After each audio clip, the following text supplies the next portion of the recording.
ನಮಸ್ಕಾರ ಗೆಳೆಯರೆ, ಈಗ ತಾನೇ ಬಂದಂತ ಸುದ್ದಿ, ಇವತ್ತಿನ ಬ್ರೇಕಿಂಗ್ ನ್ಯೂಸ್, ಇವತ್ತಿನ ಗುಡ್ ನ್ಯೂಸ್ ಮತ್ತು ಇವತ್ತಿನ ನ್ಯೂ ಅಪ್ಡೇಟ್ ಏನೆಂದರೆ ರಾಜ್ಯದ ಗೃಹಲಕ್ಷ್ಮಿಯರಿಗೆ 27ನೇ ಕಂತಿನ ಹಣದ ಬಗ್ಗೆ ಹೊಸ ಮಾಹಿತಿ ಬಂದಿದೆ ಗೆಳೆಯರೆ. ಮತ್ತು ಇನ್ನುಳಿದಂತ ಹಣ ಯಾವಾಗ ಜಮಾ ಆಗುತ್ತೆ ಅದ್ರ ಬಗ್ಗೆ ತಿಳಿದುಕೊಳ್ಳೋಣ ಗೆಳೆಯರೆ. ಮತ್ತು ಪಡಿತ ಚೀಟಿದಾರರಿಗೆ ಏಪ್ರಿಲ್ 1ರಿಂದ ಹೊಸ ರೂಲ್ಸ್ ಜಾರಿಗೆ ಬರಲಿದೆ ಗೆಳೆಯರೆ. ಯಾವ ಕೆಲಸ ಮಾಡದಿದ್ದರೆ ರೇಷನ್ ಕಾರ್ಡ್ ರದ್ದಾಗುವಂತ ಸಾಧ್ಯತೆ ಇದೆ ಎಂಬ ಮಾಹಿತಿಯನ್ನು ತಿಳಿದುಕೊಳ್ಳೋಣ. ಮತ್ತು ಪೆಟ್ರೋಲ್ ಸಮಸ್ಯೆ ಬಗ್ಗೆ ಮನ್ ಕಿ ಬಾತ್ ಎಂದು ಮೋದಿಜಿಯವರ ಸ್ಪಷ್ಟನೆ, ಇದರ ಬಗ್ಗೆ ಕೂಡ ತಿಳಿದುಕೊಳ್ಳೋಣ ಗೆಳೆಯರೆ. ಹಾಗೆ ಕರ್ನಾಟಕದಲ್ಲಿ ವಾಣಿಜ್ಯ ಸಿಲಿಂಡರ್ ಪೂರೈಕೆಗಾಗಿ 68% ಹೆಚ್ಚಳವಾಗುವಂತ ಸಾಧ್ಯತೆ, KH ಮುನಿಯಪ್ಪ ಸರ್ ಅವರ ಸ್ಪಷ್ಟನೆ. ಮತ್ತು 90 ದಿನಗಳಲ್ಲಿ PNG ಪಡೆಯದಿದ್ದರೆ LPG ಪೂರೈಕೆಗಳು ರದ್ದಾಗುವಂತ ಸಾಧ್ಯತೆ, ಯಾವ ನಿಯಮಗಳು ಯಾರಿಗೆ ಅನ್ವಯವಾಗುತ್ತದೆ ಅದರ ಬಗ್ಗೆ ಹೊಸ ಮಾಹಿತಿಗಳು ಬಂದಿದೆ, ಎಲ್ಲ ತಿಳಿದುಕೊಳ್ಳೋಣ ಗೆಳೆಯರೆ. ತಾವು ನಮ್ಮ ಚಾನೆಲ್ಗೆ ಮೊದಲು ಬಾರಿ ಭೇಟಿ ನೀಡ್ತಾ ಇದ್ರೆ ದಯವಿಟ್ಟು ಸಬ್ಸ್ಕ್ರೈಬ್ ಮಾಡಿ, ಪಕ್ಕದಲ್ಲಿರುವಂಥ ಬೆಲ್ಲನ್ನು ಒತ್ತಿ ಹಾಗೂ ಲೈಕ್ ಮಾಡಿ. ಈ ಎಲ್ಲ ಮಾಹಿತಿಗಳ ವಿವರವನ್ನು ತಿಳಿಯಬೇಕಾದ್ರೆ ಗೆಳೆಯರೆ ದಯವಿಟ್ಟು ಸ್ಕಿಪ್ ಮಾಡದೆ ಈ ವಿಡಿಯೋವನ್ನು ಪೂರ್ತಿಯಾಗಿ ನೋಡಿ. ಗೆಳೆಯರೆ, ರಾಜ್ಯ ಸರ್ಕಾರದ ಜನಪ್ರಿಯ ಗ್ಯಾರಂಟಿಯಲ್ಲಿ ಗೃಹಲಕ್ಷ್ಮಿ ಯೋಜನೆ ಅಡಿಯಲ್ಲಿ ಮಹಿಳೆಯರಿಗೆ 27ನೇ ಕಂತಿನ ಹಣ ಬಿಡುಗಡೆಯಾಗಲಿದೆ ಎಂದು ಹೇಳಲಾಗಿದೆ. ಯಾಕೆಂದರೆ ಬೆಂಗಳೂರು ಗ್ರಾಮಾಂತರ, ತುಮಕೂರು, ಕೋಲಾರ, ಚಿಕ್ಕಬಳ್ಳಾಪುರ, ಮಂಡ್ಯ, ಚಿತ್ರದುರ್ಗ, ಬೆಳಗಾವಿ, ಗದಗ, ವಿಜಯಪುರ, ದಾವಣಗೆರೆ, ಕಲಬುರಗಿ, ಹಾಸನ, ಮೈಸೂರು, ಕೊಡಗು ಜಿಲ್ಲೆಗಳಲ್ಲಿ ಮಹಿಳೆಯರ ಖಾತೆಗೆ ಹಣ ಜಮಾ ಆಗಿದೆ ಎಂದು ಕೂಡ ಮಾಹಿತಿ ಬಂದಿದೆ ಗೆಳೆಯರೆ. ಉಳಿದ ಜಿಲ್ಲೆಗಳಲ್ಲಿ ಕೆಲವು ಮಹಿಳೆಯರಿಗೆ ಇನ್ನೂ ಸದ್ಯದಲ್ಲೇ ಹಣ ಬಂದಿಲ್ಲ ಅಂತ ಕೂಡ ಮಾಹಿತಿ ಕೂಡ ಬಂದಿದೆ ಗೆಳೆಯರೆ. ಯಾಕೆಂದರೆ ವಿಶೇಷವೆಂದರೆ ಫೆಬ್ರವರಿಯಲ್ಲಿ 2 ಮತ್ತು ಮಾರ್ಚ್ 1ರಲ್ಲಿ ಸೇರಿ ಒಟ್ಟು 3 ಕಂತಿನ ಹಣವು ಮಹಿಳೆಯರ ಖಾತೆಗೆ ಹಾಕಿದ್ದೇವೆ, ಜಮಾ ಮಾಡಲಾಗಿದೆ ಎಂದು ಹೇಳಲಾಗುತ್ತದೆ. ಒಟ್ಟಿಗೆ 6,000 ರೂಪಾಯಿ ಜಮಾ ಬಂದಿದೆ ಎಂದು ಕೂಡ ಹೇಳಲಾಗುತ್ತದೆ. ಯಾಕೆಂದರೆ ಆ ಸಮಯದಲ್ಲಿ ರಂಜಾನ್ ಮತ್ತು ಯುಗಾದಿ ಹಬ್ಬ ಇರುವ ಕಾರಣ 27ನೇ ಕಂತಿನ ಹಣ ಹಾಕಲಾಗಿದೆ ಎಂದು ಹೇಳಲಾಗುತ್ತಿದೆ ಗೆಳೆಯರೆ. ಯಾಕೆಂದರೆ 27ನೇ ಕಂತಿನ ಹಣವು ಈ ಯೋಜನೆ ಆರಂಭದಿಂದ 31 ಮಾರ್ಚ್ ಒಳಗಡೆ ಹಾಕಲಾಗುತ್ತದೆ ಎಂದು ಹೇಳಲಾಗುತ್ತಿದೆ. ಹಾಗಾದರೆ ಇನ್ನುಳಿದಂಥ ಕಂತಿನ ಹಣಗಳು ತಾಂತ್ರಿಕ ಕಾರಣಗಳಿಂದ ಅದು ತಡೆಗಟ್ಟಿರಬಹುದು ಅಂತ ಕೂಡ ಹೇಳಬಹುದಾಗಿದೆ. ಯಾಕೆಂದರೆ ಫೆಬ್ರವರಿ 2 ಮತ್ತು ಮಾರ್ಚ್ 1ರಲ್ಲಿ ಉಳಿದಂಥ ಹಣವು ಒಟ್ಟು 27ನೇ ಕಂತಿನ ಹಣ ಮುಗಿಸಲಾಗಿದೆ ಎಂದು ಕೂಡ ಮಾಹಿತಿ ಬಂದಿದೆ ಗೆಳೆಯರೆ. 3 ತಿಂಗಳ ಹಣ ಯಾವಾಗ ಮತ್ತು ಎಲ್ಲಿ ಬಾಕಿ ಉಳಿದಿದೆ ಎಂಬುದರ ಬಗ್ಗೆ ಕೂಡ ಇನ್ನೂ ಮಾಹಿತಿ ಸರಿಯಾಗಿ ಲಭ್ಯ ಆಗಿಲ್ಲ. ಆದರೆ ಕಳೆದ ವರ್ಷದಿಂದ ಫೆಬ್ರವರಿ ಮತ್ತು ಮಾರ್ಚ್ ತಿಂಗಳ ಹಣವು ಇನ್ನೂ ಖಾತೆ ಜಮಾ ಆಗಿಲ್ಲ ಎಂದು ಕೂಡ ಅನೇಕ ಫಲಾನುಭವಿಗಳು ಹೇಳುತ್ತಿದ್ದಾರೆ ಗೆಳೆಯರೆ. ಹಾಗಾದ್ರೆ 2023ರಿಂದ ಆರಂಭವಾದಂತಹ ಗೃಹಲಕ್ಷ್ಮಿ ಯೋಜನೆ ಅಡಿಯಲ್ಲಿ ಬರುತ್ತಿರುವ ಹಣ ಮಹಿಳೆಯರನ್ನು ಆರ್ಥಿಕವಾಗಿ ಸದೃಢ ಮಾಡಿದ್ದಕ್ಕೆ ಸತ್ಯ. ಆದರೆ ಹಣದಲ್ಲಿ ಅನೇಕರು ಪ್ರಯೋಜನ ಪಡೆಯುತ್ತಿದ್ದಾರೆ. ಮತ್ತು ಇದೀಗ ಹಬ್ಬದ ಸಂದರ್ಭದಲ್ಲಿ ಕೂಡ ಒಟ್ಟಿಗೆ 6,000 ರೂಪಾಯಿ ಜಮಾ ಖಾತೆಗೆ ಹಾಕಲಾಗಿದೆ ಕೂಡ ಇದು ಹೇಳಲಾಗುತ್ತಿದೆ. ಇತ್ತೀಚಿನ ಗೃಹಲಕ್ಷ್ಮಿ ಹಣವು ತಿಂಗಳಿಗೆ ಮತ್ತು ಪ್ರತಿ ತಿಂಗಳಿಗೆ ಜಮಾ ಆಗುವ ಬದಲಾಗಿ ಹಬ್ಬದ ಸಂದರ್ಭದಲ್ಲಿ ಒಂದೇ ಸಲ ಹಾಕುವಂತೆ ಕೂಡ ಆಗಿದೆ ಕೂಡ ಹೇಳಬಹುದಾಗಿದೆ. ಯಾಕೆಂದರೆ 2023ರಿಂದ ಸರ್ಕಾರ ಗೃಹಲಕ್ಷ್ಮಿ ಯೋಜನೆ ಜಾರಿಗೆ ತಂದಿದ್ದೆ. ಮತ್ತು 2023ರ ಆಗಸ್ಟ್ನಿಂದ 2024ರಲ್ಲಿ ಡಿಸೆಂಬರ್ವರೆಗೂ ಗೃಹಲಕ್ಷ್ಮಿ ಹಣ ಅಷ್ಟೋ ವಿಳಂಬವಾಗಿಲ್ಲ. ಆದರೆ 2025ರ ಆರಂಭದಲ್ಲಿ ಗೃಹಲಕ್ಷ್ಮಿ ಕಂತು ಸರಿಯಾಗಿ ಮಹಿಳೆಯರ ಅಕೌಂಟಿಗೆ ಸಮರ್ಪಕವಾಗಿ ಜಮಾ ಆಗುತ್ತಿಲ್ಲ ಎಂದು ಕೂಡ ಮಾಹಿತಿ ಬಂದಿದೆ ಗೆಳೆಯರೆ. ಹಾಗಾದರೆ ಮಹಿಳೆಯರು ಆಕ್ರೋಶ ವ್ಯಕ್ತಪಡಿಸುವ ಜೊತೆಗೆ ಗೃಹಲಕ್ಷ್ಮಿ ಹಣದ ಬಗ್ಗೆ ಕೂಡ ಪ್ರಶ್ನೆಗಳು ಉದ್ಭವ ಆಗುತ್ತಿದೆ ಗೆಳೆಯರೆ. ಆರ್ಥಿಕ ಇಲಾಖೆಯ ಜವಾಬ್ದಾರಿಯಿಂದ CM ಸಿದ್ದರಾಮಯ್ಯ ಸರ್ ಅವರು ಕೂಡ ಭರವಸೆಯನ್ನು ಕೊಟ್ಟಿದ್ದಾರೆ. ಮತ್ತು ಮಹಿಳೆಯರ ಖಾತೆಗೆ ಗೃಹಲಕ್ಷ್ಮಿ ಹಣವು ಸರಿಯಾಗಿ ಜಮಾ ಆಗಲು ಮತ್ತು ಯಾವ ಕ್ರಮ ಕೈಗೊಳ್ಳಬೇಕೆಂದು ಕೂಡ ಸಾಕಷ್ಟು ಬಾರಿ ಅವರು ಹೇಳಿದ್ದಾರೆ ಗೆಳೆಯರೆ. ಆದರೆ 2023ರಿಂದಲೂ ಪ್ರತಿ ತಿಂಗಳು ಸರಿಯಾಗಿ ಹಣ ಬರುತ್ತಿದ್ದ ಕಾರಣ ಅನೇಕ ಮಹಿಳೆಯರಿಗೆ ಇದು ದುಡ್ಡು ಆರ್ಥಿಕವಾಗಿ ಮತ್ತು ಸಾಮಾಜಿಕವಾಗಿ ಸಬಲೀಕರಣವಾಗುವಂತೆ ಸಹಾಯ ಮಾಡುತ್ತಿದೆ ಎಂದು ಸಚಿವೆ ಲಕ್ಷ್ಮೀ ಹೆಬ್ಬಾಳ್ಕರ್ ಮೇಡಮ್ ಅವರು ತಿಳಿಸಿದರು. ಮಹಿಳಾ ಮತ್ತು ಮಕ್ಕಳ ಅಭಿವೃದ್ಧಿ ಇಲಾಖೆಯು ಆರ್ಥಿಕ ಇಲಾಖೆಯ ಫೈಲ್ ಮೂವ್ ಅನ್ನು ಮಾಡಿದರೆ ಅಲ್ಲಿಂದ ನೇರವಾಗಿ ಫಲಾನುಭವಿಗಳ ಖಾತೆಗೆ ಹಣ ಹೋಗುತ್ತಿತ್ತು. ಮತ್ತು ಈಗ ಆ ವ್ಯವಸ್ಥೆಯು ಆರ್ಥಿಕ ಇಲಾಖೆಯಿಂದ ಹಣವನ್ನು ಜಿಲ್ಲಾ ಪಂಚಾಯಿತಿ, ತಾಲೂಕು ಪಂಚಾಯಿತಿಗಳಿಗೆ ರಿಲೀಸ್ ಮಾಡಿ ಅಲ್ಲಿಂದ ಫಲಾನುಭವಿಗಳ ಖಾತೆಗೆ ಹೋಗುತ್ತಿದೆ. ಹಾಗಾದರೆ ಆರ್ಥಿಕವಾಗಿ ಇಲಾಖೆಯು ಹಣ ಬಿಡುಗಡೆ ಮಾಡಿದ ಬಳಿಕವೂ ಸಹ ಫಲಾನುಭವಿಗಳಿಗೆ ತಲುಪಲು 15ರಿಂದ 20 ದಿನ ಬೇಕಾಗುತ್ತದೆ ಎಂದು ಹೇಳಲಾಗುತ್ತಿದೆ. ಯಾಕೆಂದರೆ ಈ ಕಾರಣಕ್ಕೆ ವಿಳಂಬ ಆಗುತ್ತಿದೆ ಎಂಬ ಕೂಡ ಸ್ಪಷ್ಟನೆ ಸಚಿವೆ ಲಕ್ಷ್ಮೀ ಹೆಬ್ಬಾಳ್ಕರ್ ಮೇಡಮ್ ಅವರು ತಿಳಿಸಿದ್ದಾರೆ. ಇನ್ನು ಮತ್ತೊಂದು ಮಹತ್ವದ ಮಾಹಿತಿ ಏನೆಂದರೆ ಪಡಿತರ ವಿತರಣೆ ವ್ಯವಸ್ಥೆಯಲ್ಲಿ ಪಾರದರ್ಶಕತೆ ತರಲು ಮತ್ತು ಅನರ್ಹ ಫಲಾನುಭವಿಗಳನ್ನು ಪಟ್ಟಿಯಿಂದ ಕೈಬಿಡಲು ಕೇಂದ್ರ ಸರ್ಕಾರವು ತಂತ್ರಜ್ಞಾನ ಆಧಾರಿತ ಹೊಸ ಮಾರ್ಗಸೂಚಿಗಳನ್ನು ಸಿದ್ಧಪಡಿಸಿದೆ ಎಂದು ಹೇಳಲಾಗುತ್ತಿದೆ ಗೆಳೆಯರೆ. ಮೊದಲನೇದಾಗಿ EKYC ಕಡ್ಡಾಯ ಮಾಡಿಸುವುದು, ಎರಡನೇದಾಗಿ ಆದಾಯ ಮಿತಿ ಹೆಚ್ಚಳ ಮತ್ತು ಹೊಸ ಕಾರ್ಡ್ಗಳನ್ನು ಅವಕಾಶ ಕೊಡುವುದು, ಮೂರನೇದಾಗಿ ಆನ್ಲೈನ್ ಮೂಲಕ ಅರ್ಜಿ ಮತ್ತು ಮನೆ ಬಾಗಿಲಿಗೆ ಪರಿಶೀಲನೆ ಮಾಡುವಂಥದ್ದು, ನಾಲ್ಕನೇದಾಗಿ ರೇಷನ್ ಕಾರ್ಡ್ ಯಾವಾಗ ರದ್ದಾಗುತ್ತದೆ ಅದ್ರ ಬಗ್ಗೆ ಕೂಡ ಹೇಳಲಾಗುತ್ತಿದೆ ಗೆಳೆಯರೆ. ಹಾಗಾದರೆ 4 ಮಾಹಿತಿಗಳನ್ನು ವಿವರವಾಗಿ ತಿಳಿದುಕೊಳ್ಳೋಣ ಗೆಳೆಯರೆ. ಮೊದಲನೇದು EKYC ಕಡ್ಡಾಯ. ಹೌದು ಗೆಳೆಯರೆ, ಹೊಸ ನಿಯಮದಂತೆ ಪಡಿತರ ಚೀಟಿಯಲ್ಲಿ ಹೆಸರಿರುವ ಪ್ರತಿಯೊಬ್ಬ ಸದಸ್ಯರು ಸದಸ್ಯರು ಕಡ್ಡಾಯವಾಗಿ ಇಕೆವೈಸಿ ಪೂರ್ಣಗೊಳಿಸಬೇಕು. ಕುಟುಂಬದಲ್ಲಿ ಎಷ್ಟು ಜನ ಸದಸ್ಯರು ಇರುತ್ತಾರೆಯೋ ಅವರೆಲ್ಲರೂ ಬಯೋಮೆಟ್ರಿಕ್ ಅನ್ನು ನೀಡಬೇಕಾಗುತ್ತದೆ ಎಂದು ಕೂಡ ಹೇಳಲಾಗುತ್ತಿದೆ. ಹಾಗೆ ಮಾಡುವುದು ಮತ್ತು ನಿಮ್ಮ ಹತ್ತಿರದ ನ್ಯಾಯಬೆಲೆ ಅಂಗಡಿಗೆ ಭೇಟಿ ನೀಡಿ ಅಥವಾ ಮೇರಾ ರೇಷನ್ ಆ್ಯಪ್ ಮೂಲಕ ಫೇಸ್ ಅಥೆಂಟಿಕೇಶನ್ ಬಳಸಿ ಮನೆಯಲ್ಲೇ ಕುಳಿತು ಕೆವೈಸಿ ಮಾಡಬಹುದಾಗಿದೆ. ಹಾಗಾದರೆ ಇದರ ಪರಿಣಾಮವಾಗಿ ನಿಗದಿತ ಅವಧಿಯೊಳಗೆ ಕೆವೈಸಿ ಮಾಡದ ಸದಸ್ಯರ ಹೆಸರನ್ನು ಡೇಟಾಬೇಸ್ನಿಂದ ತೆಗೆದುಹಾಕಲಾಗುತ್ತದೆ ಎಂದು ಕೂಡ ಹೇಳಲಾಗುತ್ತಿದೆ. ಇದರಿಂದ ವ್ಯಕ್ತಿಯ ಪಾಲಿನ ಅಕ್ಕಿ ಕಡಿತವಾಗುತ್ತದೆ ಎಂದು ಕೂಡ ಹೇಳಲಾಗುತ್ತಿದೆ ಗೆಳೆಯರೆ.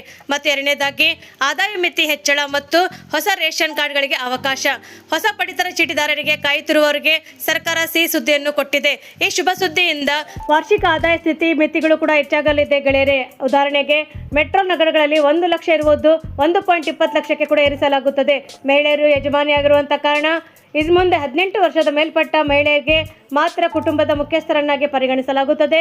ಮನೆಯಲ್ಲಿ ಮಹಿಳೆಯರಿಲ್ಲದಿದ್ದರೆ ಮಾತ್ರ ಪುರುಷರನ್ನು ಯಜಮಾನರನ್ನಾಗಿ ಗುರುತಿಸಲಾಗುತ್ತದೆ. ಮತ್ತು ಮೂರನೇದಾಗಿ ಆನ್ಲೈನ್ ಅರ್ಜಿ ಮತ್ತು ಮನೆ ಬಾಗಿಲಿಗೆ ಪರಿಶೀಲನೆ ಮಾಡುವುದು. ಇನ್ನು ಮುಂದೆ ಪಡಿತರ ಚೀಟಿಗಾಗಿ ಸರ್ಕಾರಿ ಕಚೇರಿಗಳಿಗೆ ಅಲೆದಾಡುವಂತಿಲ್ಲ. ಯಾಕೆಂದರೆ ಆಧಾರ್ ಕಾರ್ಡ್, ಆದಾಯ ಪ್ರಮಾಣ ಪತ್ರ ಮತ್ತು ವಿದ್ಯುತ್ ಬಳಸಿದಂತಹ ಬಿಲ್ ಬಳಸಿ ಆನ್ಲೈನ್ನಲ್ಲಿ ಅರ್ಜಿ ಸಲ್ಲಿಸಬಹುದಾಗಿದೆ. ಅರ್ಜಿ ಸಲ್ಲಿಸಿದ ತಕ್ಷಣವೇ ಕಾರ್ಡ್ ಸಿಗುವುದಿಲ್ಲ. ಆಹಾರ ಸರಬರಾಜು ಅಧಿಕಾರಿ ನಿಮ್ಮ ಮನೆಗೆ ಬಂದು ದಾಖಲೆಗಳನ್ನು ಪರಿಶೀಲಿಸಿದ ನಂತರವೇ ಕಾರ್ಡ್ ಮಂಜೂರಾತಿ ಆಗುತ್ತದೆ ಎಂದು ಇದರ ಮಧ್ಯವರ್ತಿಗಳು ಹಾವಳಿ ಕೂಡ ತಪ್ಪಿಸಲಾಗುತ್ತದೆ ಗೆಳೆಯರೆ. ಹಾಗಾದರೆ 4ನೇದ್ದು ಏನೆಂದರೆ ರೇಷನ್ ಕಾರ್ಡ್ ಯಾವಾಗ ರದ್ದಾಗುತ್ತದೆ. ಕೆಲವು ನಿರ್ದಿಷ್ಟ ಸಂದರ್ಭಗಳಲ್ಲಿ ನಿಮ್ಮ ಪಡಿತರವನ್ನು ಕೆಲವು ಚೀಟಿ ಸ್ವಯಂಚಾಲಿತವಾಗಿ ರದ್ದಾಗಬಹುದು. ಆದರೆ ಕುಟುಂಬದ ಸದಸ್ಯರು ಯಾರಾದರೂ ಆಯ್ದ ತೆರಿಗೆ ಪಾವತಿಸದಿದ್ದರೆ ಅಥವಾ ಪಾವತಿ ಮಾಡದಿದ್ದರೆ, ಕುಟುಂಬದಲ್ಲಿ ಸ್ವಂತ 4 ಚಕ್ರದ ವಾಹನವಿದ್ದರೆ ಮತ್ತು ಸತತವಾಗಿ 3 ತಿಂಗಳ ಕಾಲ ಪಡಿತರ ಪಡೆಯದಿದ್ದರೆ ನಿಮಗೆ ಅದರ ಅಗತ್ಯವಿಲ್ಲ ಎಂದು ಪರಿಗಣಿಸಲಾಗಿ ಕಾರ್ಡನ್ನು ರದ್ದುಪಡಿಸಲಾಗುತ್ತದೆ. ಕುಟುಂಬದ ಸದಸ್ಯರು ಮರಣ ಹೊಂದಿದಾಗ ಕೂಡ ಮತ್ತು ಯಾರಾದರೂ ಮದುವೆ ಮಾಡಿಕೊಂಡು ಹೋದಾಗೂ ಕೂಡ ತಕ್ಷಣವೇ ಹೆಸರನ್ನು ತೆಗೆದುಹಾಕಬೇಕೆಂದು ಹೇಳಲಾಗುತ್ತಿದೆ. ಇಲ್ಲದಿದ್ದರೆ ಕಾರ್ಡ್ ರದ್ದಾಗುವಂತ ಸಾಧ್ಯತೆ ಇದೆ ಎಂದು ಕೂಡ ಹೇಳಲಾಗುತ್ತಿದೆ ಗೆಳೆಯರೆ. ಇನ್ನು ಮತ್ತೊಂದು ಮುಖ್ಯವಾದ ಮಹತ್ವದ ಮಾಹಿತಿ ಏನೆಂದರೆ ಪೆಟ್ರೋಲ್ ಡೀಸೆಲ್ ಸಮಸ್ಯೆ ಬಗ್ಗೆ ಮನ್ ಕಿ ಬಾತ್ ಎಂದು ಮೋದಿಜಿ ಅವರು ಸ್ಪಷ್ಟನೆ ನೀಡಿದ್ದಾರೆ ಗೆಳೆಯರೆ. ಹೌದು ಗೆಳೆಯರೆ, ಇಸ್ರೇಲ್ ಮತ್ತು ಇರಾನ್ ಅಮೆರಿಕದ ಮಧ್ಯೆ ನಡೆಯುತ್ತಿರುವಂತಹ ಯುದ್ಧದ ಕೆಲವು ದೇಶಗಳಲ್ಲಿ ತೈಲ ಬಿಕ್ಕಟ್ಟು ಎದುರಾಗಿದೆ. LPG ಸಮಸ್ಯೆ ಹೆಚ್ಚಾಗಿದೆ ಮತ್ತು ಪೆಟ್ರೋಲ್ ಡೀಸೆಲ್ ಕೂಡ ಸಿಗದೆ ಬೆಲೆಗಳು ಕೂಡ ಗಗನಕ್ಕೇರಿದೆ ಎಂದು ಕೂಡ ಹೇಳಲಾಗುತ್ತಿದೆ. ಇನ್ನು ಭಾರತದಲ್ಲಿ ಕೂಡ ಆತಂಕ ಹೆಚ್ಚಾಗಿದೆ ಎಂದು ಕೂಡ ಮತ್ತು ಜನರು ಪೆಟ್ರೋಲ್ ಡೀಸೆಲ್ ಸಿಗಲ್ಲ ಎಂದು ಕೂಡ ಬಂಕ್ಗಳ ಮುಂದೆ ಮುಗಿಬೀಳುತ್ತಾ ಇದ್ದಾರೆ ಎಂದು ಕೂಡ ಹೇಳುತ್ತಿದ್ದಾರೆ. ಪ್ರಧಾನಿ ನರೇಂದ್ರ ಮೋದಿಜಿಯವರು ತಮ್ಮ ಮನ್ ಕಿ ಬಾತ್ ಎಂಬ ಕಾರ್ಯಕ್ರಮದಲ್ಲಿ ಇತ್ತೀಚಿನ ಇಂಧನ ಬಿಕ್ಕಟ್ಟಿನ ಬಗ್ಗೆ ಸ್ಪಷ್ಟವಾಗಿ ಮಾತನಾಡಿದ್ದಾರೆ. ಪಶ್ಚಿಮ ಏಷ್ಯಾದಲ್ಲಿ ನಡೆಯುತ್ತಿರುವಂತಹ ಯುದ್ಧದಿಂದ ಉಂಟಾಗಿರುವಂತಹ ಪೆಟ್ರೋಲ್ ಮತ್ತು ಡೀಸೆಲ್ ಸಂಬಂಧಿತ ಆತಂಕವನ್ನು ನಿವಾರಿಸಲು ಸರ್ಕಾರವು ಸಕ್ರಿಯವಾಗಿದೆ ಎಂದು ಕೂಡ ಮನ್ ಕಿ ಬಾತ್ ನಲ್ಲಿ ಜನರಿಗೆ ಭರವಸೆ ನೀಡಿದ್ದಾರೆ. ಮನ್ ಕಿ ಬಾತ್ ನಲ್ಲಿ ನರೇಂದ್ರ ಮೋದಿಜಿಯವರು ಪೆಟ್ರೋಲ್ ಡೀಸೆಲ್ ಸಮಸ್ಯೆ ಬಗ್ಗೆ ಮಾತನಾಡಿದ್ದು ಸ್ಪಷ್ಟನೆ ಕೊಟ್ಟಿದ್ದಾರೆ. ಕೋವಿಡ್ ಸಮಯದಲ್ಲಿ ನಾವೆಲ್ಲರೂ ಒಗ್ಗಟ್ಟಿನಿಂದ ಎದುರಿಸಿದ್ದೇವೆ. ಈಗಲೂ ಅಂತಹದ್ದೇ ಪರಿಸ್ಥಿತಿ ಬಂದಿದೆ. ನೆರೆ ರಾಷ್ಟ್ರಗಳಲ್ಲಿ ಕೂಡ ಯುದ್ಧ ನಡೆಯುತ್ತಿದೆ. ಆದರೆ ಇದರಿಂದ ಯಾವುದೇ ಪ್ರಕಾರವಾಗಿ ಹೆದರುವಂತ ಅವಶ್ಯಕತೆ ಇല്ലെಂದು ಕೂಡ ಹೇಳಿದ್ದಾರೆ. ನಾವೆಲ್ಲರೂ ಒಟ್ಟಾಗಿ ಸವಾಲನ್ನು ಎದುರಿಸುತ್ತಿದ್ದೇವೆ ಎಂದು ಕೂಡ ಹೇಳಿದ್ದಾರೆ. ಮತ್ತು ಇನ್ನು ಮುಂದುವರೆದಂತಹ ಯುರೋಪ್ ರಾಷ್ಟ್ರಗಳು ತಮ್ಮ ಜೊತೆ ಉತ್ತಮ ಸಂಬಂಧವನ್ನು ಹೊಂದಿವೆ ಕೂಡ ಹೇಳಿದ್ದಾರೆ. 1 ಕೋಟಿ ಭಾರತೀಯರು ಸುರಕ್ಷಿತವಾಗಿದ್ದಾರೆ. ನಮ್ಮ ಸರ್ಕಾರ ಅವರನ್ನು ಕಾಪಾಡುತ್ತಿದೆ. ಅದೇ ರೀತಿ ಭಾರತದಲ್ಲಿ ಪೆಟ್ರೋಲ್ ಮತ್ತು ಡೀಸೆಲ್ ಸಮಸ್ಯೆ ಆಗದಂತೆ ನೋಡಿಕೊಳ್ಳುತ್ತಿದ್ದೇವೆ ಎಂದು ಕೂಡ ತಿಳಿಸಿದರು. ಪ್ರಧಾನಮಂತ್ರಿಜಿಯವರು ಜನರಲ್ಲಿ ಉಂಟಾಗಿರುವಂತಹ ಆತಂಕವನ್ನು ನಿವಾರಿಸುವುದತ್ತ ಗಮನ ಹರಿಸುತ್ತಿದ್ದಾರೆ. ಯಾರು ಬ್ಯಾಂಕುಗಳಿಗೆ ಹೋಗಿ ಪೆಟ್ರೋಲ್ ಮತ್ತು ಡೀಸೆಲ್ ತುಂಬಿಕೊಳ್ಳಲು ಪರಿಸ್ಥಿತಿ ಇಲ್ಲ. ಹಾಗಾದರೆ ಕೋಟ್ಯಾಂತರ ಜನರಿಗೆ ಅವರಿಗೆ ಬೇಕಾದಷ್ಟು ಪೆಟ್ರೋಲ್ ಮತ್ತು ಡೀಸೆಲ್ ಅಗತ್ಯವು ತಕ್ಕಂತೆ ಕೊಡಲಾಗುವುದು. ಇದಕ್ಕೆ ಸರ್ಕಾರ ಸಂಪೂರ್ಣ ಸಿದ್ಧವಾಗಿದೆ ಎಂದು ಕೂಡ ಅವರು ಭರವಸೆ ನೀಡಿದ್ದಾರೆ. ಇರಾನಿನ ಯುದ್ಧದಿಂದಾಗಿ ಹಮ್ರುಜ್ ಜಲಸಂಧಿಯಲ್ಲಿ ಇಂಧನ ಸಾಗಾಣಿಕೆ ಅಡಚಣೆ ಉಂಟಾಗಿದೆ ಎಂದು ಕೂಡ ಹೇಳುತ್ತಿದ್ದಾರೆ. ಇದರಿಂದ ಪರಿಣಾಮವಾಗಿ ಜಗತ್ತಿನಲ್ಲಿ ತೈಲ ಬೆಲೆಗಳು ಏರಿಕೆಯಾಗಿವೆ. ಭಾರತದಲ್ಲಿ ಕೂಡ ಬಿಕ್ಕಟ್ಟಿನ ಹೊರೆ ಸಾಮಾನ್ಯ ಜನರಿಗೆ ಮೇಲೆ ಬೀಳುತ್ತಿದೆ ಎಂದು ಕೂಡ ಅವರು ಹೇಳಿದರು. ಈ ಬಿಕ್ಕಟ್ಟಿನಲ್ಲಿ ಜನಸಾಮಾನ್ಯರ ಮೇಲೆ ಹೊರೆ ಬೀಳದಂತೆ ಸರ್ಕಾರ ನೋಡಿಕೊಳ್ಳುತ್ತಿದೆ ಎಂದು ಕೂಡ ಪ್ರಧಾನಮಂತ್ರಿಜಿಯವರು ಒತ್ತಿಟ್ಟು ಹೇಳಿದರು. ಪ್ರಧಾನಮಂತ್ರಿಯವರು ಕೋವಿಡ್ ಸಮಯದಲ್ಲಿ ಒಗ್ಗಟ್ಟಿನಲ್ಲಿ ನಾವು ನೆಲೆಸಿದ್ದೇವೆ ಮತ್ತು ನೆನಪಿಸುತ್ತಿದ್ದೇವೆ. ಈ ಸಮಯದಲ್ಲಿ ನಾವು ಒಟ್ಟಾಗಿ ಎದುರಿಸಿದ್ದೇವೆ. ಈಗಲೂ ಸಹ ಅದೇ ರೀತಿ ಒಗ್ಗಟ್ಟಿನಿಂದ ಇರಬೇಕು. ಯುದ್ಧದಿಂದಾಗಿ ಉಂಟಾಗಿರುವಂತಹ ಯಾವುದೇ ಸಮಸ್ಯೆಯನ್ನು ನಾವು ಒಟ್ಟಾಗಿ ನಿಭಾಯಿಸುತ್ತಿದ್ದೇವೆ ಎಂದು ಕೂಡ ಅವರು ಹೇಳಿದರು. ಈ ಹೇಳಿಕೆಯಿಂದ ಜನರಲ್ಲಿ ಉಂಟಾಗಿರುವಂತಹ ಆತಂಕವನ್ನು ಸ್ವಲ್ಪ ಮಟ್ಟಿಗೆ ಕಡಿಮೆ ಮಾಡುವಂತಿದೆ. ಇತ್ತೀಚಿನ ಪೆಟ್ರೋಲ್ ಮತ್ತು ಡೀಸೆಲ್ ಬೆಲೆಗಳ ಮೇಲೆ ಅದರ ಬಗ್ಗೆ ಮತ್ತು ಅಭಾವದ ಬಗ್ಗೆ ಕೂಡ ವದಂತಿ ಕೂಡ ಹರಡಿಸಿದ್ದವು. ಪ್ರಧಾನಮಂತ್ರಿಜಿಯವರು ಸರ್ಕಾರದ ಎಲ್ಲ ಕ್ರಮಗಳನ್ನು ತೆಗೆದುಕೊಳ್ಳುತ್ತಿದೆ ಎಂದು ಕೂಡ ಅವರು ಖಚಿತವಾಗಿ ಪಡಿಸಿದ್ದಾರೆ. ಪ್ರಧಾನಮಂತ್ರಿ ನರೇಂದ್ರ ಮೋದಿಜಿಯವರು ಯುರೋಪ್ ರಾಷ್ಟ್ರಗಳೊಂದಿಗೆ ಭಾರತದ ಸಂಬಂಧವು ನೆನಪಿಸಿದರು. ಅಲ್ಲಿ 1 ಕೋಟಿ ಭಾರತೀಯರು ಸುರಕ್ಷಿತವಾಗಿ ಇದ್ದಾರೆ ಎಂದು ಹೇಳಿದರು. ಸರ್ಕಾರ ಅವರನ್ನು ಕಾಪಾಡುತ್ತದೆ ಎಂದು ಕೂಡ ತಿಳಿಸಿದರು. ದೇಶದಲ್ಲಿ ಇಂಧನ ಪೂರೈಕೆಯನ್ನು ಸುಗಮವಾಗಿ ನಿರ್ವಹಿಸಲು ಸರ್ಕಾರ ಕ್ರಮಗಳನ್ನು ತೆಗೆದುಕೊಳ್ಳುತ್ತಿದೆ ಎಂದು ಕೂಡ ಅವರು ಭರವಸೆಯನ್ನು ನೀಡಿದರು. ಒಟ್ಟಾಗಿ ಹೇಳುವುದೇನೆಂದರೆ, ಮನ್ ಕಿ ಬಾತ್ ಕಾರ್ಯಕ್ರಮದಲ್ಲಿ ಪ್ರಧಾನಮಂತ್ರಿಜಿಯವರು ಇಂಧನ ಬಿಕ್ಕಟ್ಟಿನ ಬಗ್ಗೆ ಜನರ ಆತಂಕವನ್ನು ನಿವಾರಿಸಲು ಪ್ರಯತ್ನ ಪಟ್ಟಿದ್ದಾರೆ. ಯುದ್ಧದಿಂದ ಉಂಟಾಗಿರುವಂತಹ ಯಾವುದೇ ಸಮಸ್ಯೆಯನ್ನು ಸರ್ಕಾರ ನಿಭಾಯಿಸುತ್ತಿದೆ ಎಂದು ಕೂಡ ಅವರು ಭರವಸೆ ನೀಡಿದರು. ಜನರು ಆತಂಕಗೊಳ್ಳದೆ ತಮ್ಮ ದೈನಂದಿನ ಜೀವನವನ್ನು ಮುಂದುವರಿಸಬೇಕು ಎಂದು ಸಂದೇಶವನ್ನು ಸಹ ನೀಡಿದರು. ಈ ಹೇಳಿಕೆಯು ಜನರಲ್ಲಿ ಸ್ವಲ್ಪ ನಿರಾಳತೆ ತಂದಿದೆ. ಆದರೆ ಯುದ್ಧದ ಪರಿಸ್ಥಿತಿ ಇನ್ನೂ ತೀವ್ರವಾಗಿರುವುದರಿಂದ ಸರ್ಕಾರ ಇಂಧನ ಪೂರೈಕೆಯನ್ನು ನಿರಂತರವಾಗಿ ಮೇಲ್ವಿಚಾರಣೆ ಮಾಡುತ್ತಿದೆ ಎಂದು ಅಧಿಕಾರಿಗಳು ತಿಳಿಸಿದ್ದಾರೆ. ಮತ್ತೊಂದು ವಿಶೇಷ ಮಾಹಿತಿ ಏನೆಂದರೆ, ದೇಶಾದ್ಯಂತ ಉಂಟಾಗಿರುವಂತಹ LPG ಕೊರತೆ ಹಿನ್ನೆಲೆಯಲ್ಲಿ ಕೇಂದ್ರ ಸರ್ಕಾರದ ಆದೇಶದಂತೆ ಕರ್ನಾಟಕಕ್ಕೆ ವಾಣಿಜ್ಯ LPG ಸಿಲಿಂಡರ್ ಪೂರೈಕೆಯನ್ನು 68% ಹೆಚ್ಚಿಸಲಾಗಿದೆ ಎಂದು ಕೂಡ ಆಹಾರ ಸಚಿವರಾದಂಥ KH ಮುನಿಯಪ್ಪ ಸರ್ ಅವರು ತಿಳಿಸಿದ್ದಾರೆ.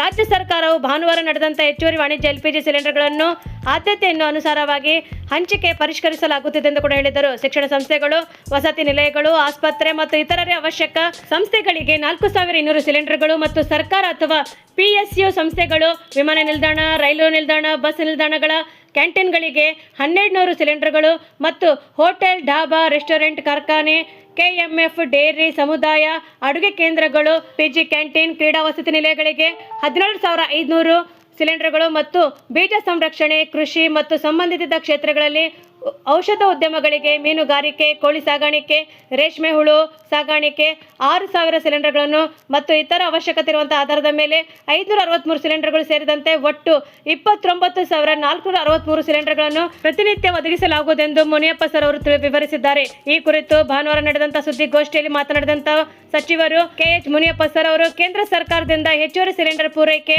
ದೊರಕಿಸುವುದರಿಂದ ರಾಜ್ಯದಲ್ಲಿ LPG ಪೂರೈಕೆ ಪರಿಸ್ಥಿತಿಯು ಮುಂದಿನ ದಿನಗಳಲ್ಲಿ ಗಮನಾರ್ಹವಾಗಿ ಸುಧಾರಿಸುವಂತ ನಿರೀಕ್ಷೆ ಇದೆ ಎಂದು ಕೂಡ ಹೇಳಿದರು. ಸಾರ್ವಜನಿಕರು, ಹೋಟೆಲ್ ಮಾಲೀಕರು, ವಾಣಿಜ್ಯ ಬಳಕೆದಾರರು ಅನಾವಶ್ಯಕವಾಗಿ ಮುಂಗಡ ಬುಕ್ಕಿಂಗ್ ಮಾಡದೆ ಸರ್ಕಾರದೊಂದಿಗೆ ಸಹಕರಿಸಬೇಕೆಂದು ಕೂಡ ಮನವಿ ಮಾಡಿದರು. ನಗರ ಪ್ರದೇಶಗಳಲ್ಲಿ 25 ಹಾಗೂ ಗ್ರಾಮ ಪ್ರದೇಶಗಳಲ್ಲಿ 45 ದಿನಕ್ಕೊಮ್ಮೆ ಗೃಹ ಬಳಕೆಯ ಸಿಲಿಂಡರ್ ಅನ್ನು ಕೊಡುವುದಾಗಿ ಯಥಾ ಪ್ರಕಾರವಾಗಿ ಮುಂದುವರಿಯಲಿದೆ ಎಂದು ಕೂಡ ಹೇಳಿದರು. ಈ ವ್ಯವಸ್ಥೆಯಲ್ಲಿ ಹಲವಾರು ದೂರುಗಳು ಕೂಡ ಬಂದಿವೆ. ಆದರೆ ಈ ಹಿನ್ನೆಲೆಯಲ್ಲಿ ಸಕಾಲವಾಗಿ ಸಾಮಾನ್ಯ ರೀತಿಯಿಂದ ಸಾಮಾನ್ಯ ಜನರು ಮನೆ ಬಾಗಿಲಿಗೆ ಗ್ಯಾಸ್ ಸಿಲಿಂಡರ್ ಒದಗಿಸುವಂತೆ ಗ್ಯಾಸ್ ಹಂಚಿಕೆದಾರರು ಹಾಗೂ ತೈಲ ಕಂಪನಿಗಳಿಗೆ ಸರ್ಕಾರವು ಸೂಚಿಸಿದೆ ಎಂದು ಕೂಡ ಹೇಳಿದರು.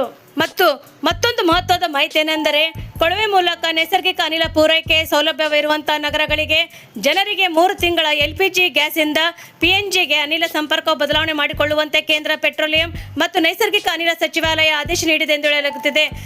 ಅನಿಲ ಭದ್ರತೆ ಮತ್ತು ಗ್ರಾಮೀಣ ಪ್ರದೇಶಗಳಿಗೆ LPG ಪೂರೈಕೆ ಹೆಚ್ಚಿಸುವ ನಿಟ್ಟಿನಲ್ಲಿ ಕ್ರಮ ಮುಂದಾಗಿದೆ. PNGಯು ಸಹ ಸುರಕ್ಷಿತ ಮತ್ತು ಹೆಚ್ಚು ಅನುಕೂಲಕರ ಮತ್ತು ವೆಚ್ಚ ಪರಿಣಾಮಕಾರಿ ಪರ್ಯಾಯವಾಗಿ ಪರಿಗಣಿಸಲಾಗುತ್ತದೆ. ತ್ವರಿತ ಮೂಲ ಸೌಕರ್ಯ ವಿಸ್ತರಣೆ ಮತ್ತು ಸುಲಭ ಲಭ್ಯತೆಯನ್ನು ಪರಿಶೀಲನೆಗಳು ನಡೆಯುತ್ತಿವೆ. ತಾಂತ್ರಿಕವಾಗಿ PNG ಸಂಪರ್ಕ ಸಾಧ್ಯವಾಗದವರಿಗೆ ಮಾತ್ರ ವಿನಾಯಿತಿ ನೀಡಲಾಗುತ್ತದೆ. ಸಂಬಂಧಪಟ್ಟ ಅಧಿಕಾರಿಗಳು ದೃಢೀಕರಿಸಬೇಕು ಮತ್ತು LPG ಸಿಲಿಂಡರ್ಗಳ ಮೇಲೆ ನಗರದ ಅವಲಂಬನೆಯನ್ನು ಕಡಿಮೆ ಮಾಡಲು ಮತ್ತು ಗೃಹ ಬಳಕೆಯ ಕೊಳವೆ ಆಧಾರಿತ ನೈಸರ್ಗಿಕ ಅನಿಲ ವಿತರಣೆಯನ್ನು ಬಲಪಡಿಸಲು ಪ್ರಮುಖ ನೀತಿ ಬದಲಾವಣೆಯನ್ನು ಸೂಚಿಸುತ್ತದೆ ಎಂದು ವರದಿಯು ತಿಳಿಸಿದೆ. ಭಾರತವು ಅಡುಗೆ ಅನಿಲ ಮೇಲೆ ಬಹುತೇಕವಾಗಿ ಅವಲಂಬನೆ ಹೊಂದಿದೆ. ದೇಶೀಯವಾಗಿ ಅಗತ್ಯವಿರುವಂತಹ LPG ಪೈಕಿ 60% ಆಮದು ಮಾಡಲಾಗುತ್ತಿದೆ. ಗಲ್ಫ್ ದೇಶಗಳಲ್ಲಿ ತೈಲಗಾರಿಕೆಗಳಲ್ಲಿ ಆಗಿರುವಂತಹ ಹಾನಿ ಮತ್ತು ಸಾಗಾಣಿಕೆ ತೊಡಕುಗಳ ಹಿನ್ನೆಲೆಯಲ್ಲಿ ದೇಶೀಯ ಕೊಳವೆ ಆಧಾರಿತ ನೈಸರ್ಗಿಕ ಅನಿಲ ಮೇಲೆ ಅವಲಂಬನೆ ಹೆಚ್ಚಿಸಿ ಒತ್ತಡವನ್ನು ಕಡಿಮೆ ಮಾಡುವುದಾಗಿ ಮಹತ್ತರವಾದಂತಹ ಸರ್ಕಾರವು ಚಿತ್ತ ಹರಿಸಿದೆ ಎಂದು ಹೇಳಲಾಗುತ್ತಿದೆ. ಗೆಳೆಯರೇ, PNG ಗ್ರಾಹಕರು ಎಂದರೆ ಕೊಳವೆ ಮೂಲಕ ನೈಸರ್ಗಿಕ ಅನಿಲ ಮೂಲಸೌಕರ್ಯವನ್ನು ಅಥವಾ ಅಧಿಕೃತ ಅನಿಲ ವಿತರಣಾ ಕಂಪನಿಗಳು ಪೈಪ್ಲೈನ್ ಅಳವಡಿಕೆಗಳನ್ನು ಪೂರ್ಣಗೊಳಿಸುವುದು ಪ್ರದೇಶಗಳಲ್ಲಿ ವಾಸವಾಗಿರುತ್ತಾರೆ. ಹೊಸ ಆದೇಶದ ಅಡಿಯಲ್ಲಿ ಇಂತಹ ಮನೆಗಳಿಗೆ PNGಗೆ ಬದಲಾಗಿ ಅಧಿಕೃತವಾಗಿ ತಿಳಿಸಲಾಗುತ್ತದೆ. ಅಧಿಸೂಚನೆ ಹೊರಡಿಸಿದ ನಂತರ ಅವರಿಗೆ PNG ಸಂಪರ್ಕವು ಪಡೆಯಲು 3 ತಿಂಗಳು ಕಾಲಾವಕಾಶವನ್ನು ನೀಡಲಾಗುತ್ತದೆ ಎಂದು ಕೂಡ ಹೇಳಲಾಗುತ್ತಿದೆ. ಮತ್ತು ಈ ಅವಧಿಯೊಳಗೆ ಅವರಿಗೆ LPG ಇಂದ PNGಗೆ ಸಂಪರ್ಕವನ್ನು ಬದಲಾಯಿಸುವುದಕ್ಕೆ ಈ ವಿಳಾಸಕ್ಕೆ LPG ಪೂರೈಕೆಯನ್ನು ಸ್ಥಗಿತಗೊಳಿಸುತ್ತದೆ. ಮತ್ತು ನಿಮ್ಮ ಪ್ರದೇಶದಲ್ಲಿ PNG ಸೌಲಭ್ಯ ಲಭ್ಯವಿದ್ದರೂ ಸಹ ನೀವು ಬದಲಾಗದಿದ್ದರೆ ನಿಮ್ಮ LPG ಸಂಪರ್ಕವು ಸ್ವಯಂಚಾಲಿತವಾಗಿ ರದ್ದಾಗುತ್ತದೆ ಎಂದು ಕೂಡ ಹೇಳಲಾಗುತ್ತಿದೆ. ಗೆಳೆಯರೇ, ತಾವು ನಮ್ಮ ಈ ವಿಡಿಯೋವನ್ನು ಮೊದಲಬಾರಿಗೆ ನೋಡುತ್ತಿದ್ದರೆ ದಯವಿಟ್ಟು ಸಬ್ಸ್ಕ್ರೈಬ್ ಮಾಡಿ, ಪಕ್ಕದಲ್ಲಿರುವಂತಹ ಬೆಲ್ ಅನ್ನು ಒತ್ತಿ ಹಾಗೂ ಲೈಕ್ ಮಾಡಿ. ಈ ನಮ್ಮ ವಿಡಿಯೋವನ್ನು ತಾವು ಪೂರ್ತಿಯಾಗಿ ನೋಡಿದ್ದಕ್ಕೆ ತಮಗೆ ಧನ್ಯವಾದಗಳು.